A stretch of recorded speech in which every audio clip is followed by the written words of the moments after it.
Hi, welcome to the Andrew Buckle video tutorial on Illustrator. I'm using 221, but you can do the same in 220, 219, etc. And I'm using the path eraser tool to create this sort of fragmented type. So all that type, it's all different sort of paths, all filled paths. So let's remove that. First thing to do, just go over here to the type tool. That's the key thing there, type tool. So I'm just going to go with word type. Just very basic. Of course, you could use a lot more than that. Don't have to just use the word type. You can just drag that out. Let's just make that a bit bigger. And then what I'm going to do, I'm going to change the fill. I'm just going to make that so you can't see it at all. Okay, that's not very helpful. Well, what I can do, I can go over here and give it a stroke. So, and I'm also just going to set it to say 7, that sort of thing. And you can vary other things as well. But what you can do, you can expand this. So object and expand. Now there's a number of paths you can go with this, and you can then find that you can't get what you want.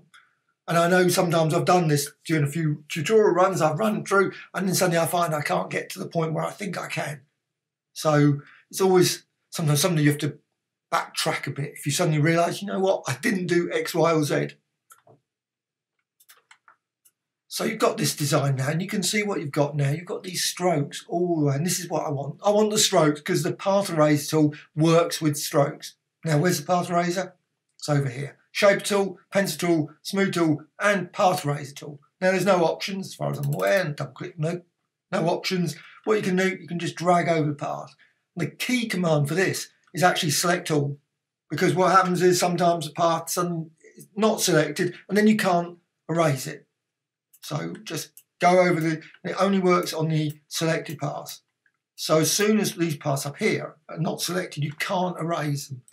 But you can, of course, select A, just Control A, and you can select them again. Very quick and easy. I wish the tool would not, I wish it wouldn't unselect after it finishes. It would be nice if it didn't, but it does, and that's the way it works.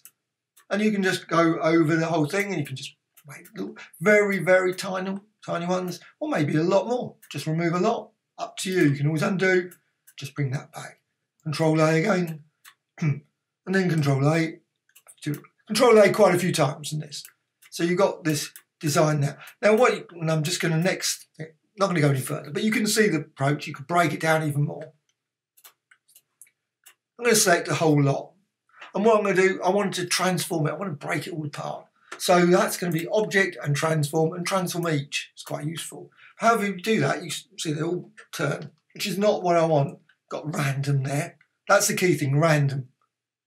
And you can also change the angle, move and scale. So you can change those as well. And I'm just going to cancel that because I don't want that. What I want to do, I want to break this apart even more. And what you can do, you can go to object and compound path and release.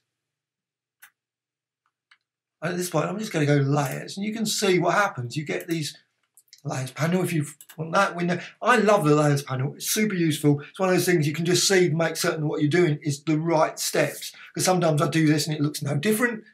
You go to the layers and you can definitely see the difference. It's one panel for years I never really used. And yet it's actually quite a powerful, useful feature of Illustrator. I use it a lot in Photoshop, of course, but you never think about using it so, well, I don't anyway, in Illustrator.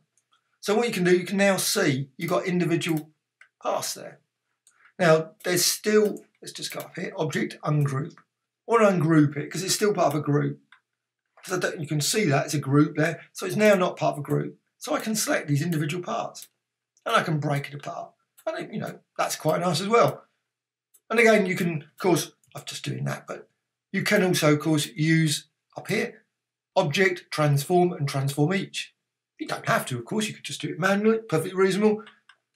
And you can change the angle there. You've got random again, that's the key thing. And you can change the scale, so you can break the text, it goes all over the place, and move. And then you've got your design there, which is fine. Now, maybe you want to recolor it. Now, of course, you can see there, you can select that. Now, individually, you can, of course, colour that. So go for yellow, blue.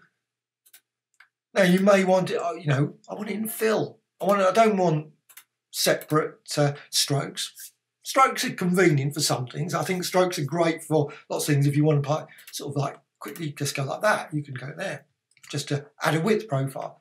But sometimes it's nice to actually use filled paths, closed paths.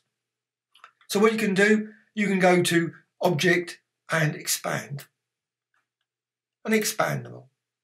Now, you'll notice sometimes, and I found this sometimes, you get a group. And if you get a group at this point, and it does seem occasionally randomly I seem to get groups, well I don't, you can always go to Object and Ungroup. So you can always make certain that the whole thing is definitely ungrouped. And hopefully it is ungrouped. So you can then select individual paths and you can then, of course, recolor them. You can go there, recolor that. And of course you could maybe use other tools as well. Just go over here, live paint bucket. You could go over live paint bucket. I just want to just click on there. And sometimes it will refuse to actually change. I just noticed there, I'm just weirdly, it's not working in the way that I would expect, but you can select all the colours there. That's just as easy. Oh, now it does. Strange. For some weird reason, I didn't get little swatches. You get these little sort of swatches at this point. You can just see above the cursor, the sort of green, blue and whatever. And that wasn't appearing for some weird reason. I do not know why. It just refused until I went to the swatches. Then it was fine. Maybe there's some reason. But you can see, you can then change the colours and go through that. Most times, sometimes that happens in Illustrator. You go through a certain route of things and suddenly it doesn't work in the way that you think. And of course, once you've done that, you've got to always go expand. And then Object and Ungroup again, because you find it's part of a group again. It wasn't a group before, now it's a group again. So Object, Ungroup. No, I don't want it as a group. Sometimes I do like it as a group, sometimes I don't. And you can move it around and you can see you've got your type and you can move it around, you can resize and do other things. And that's all using this lovely feature over here, the Path Eraser tool to start with. Well, I hope you found this tutorial of interest. Always adding new tutorials all the time about Photoshop, Illustrator, Affinity Photo and many others. Also, if you've got any questions, comments, any sort of things, what I did wrong, what I did right. Also, maybe, turn around and say, no, that's not the way that groups work. Perfectly reasonable. There's sometimes when I think, I understand it now. And then suddenly I come back and I don't understand it again. And I think, But I think the layer panel is, if you having problems with Illustrator, I think quite often you can always look in the layers panel and you can see the reason why. You can just see over here all the things. So that's always useful. Anyway, a dislike or like, always appreciated. Thank you much.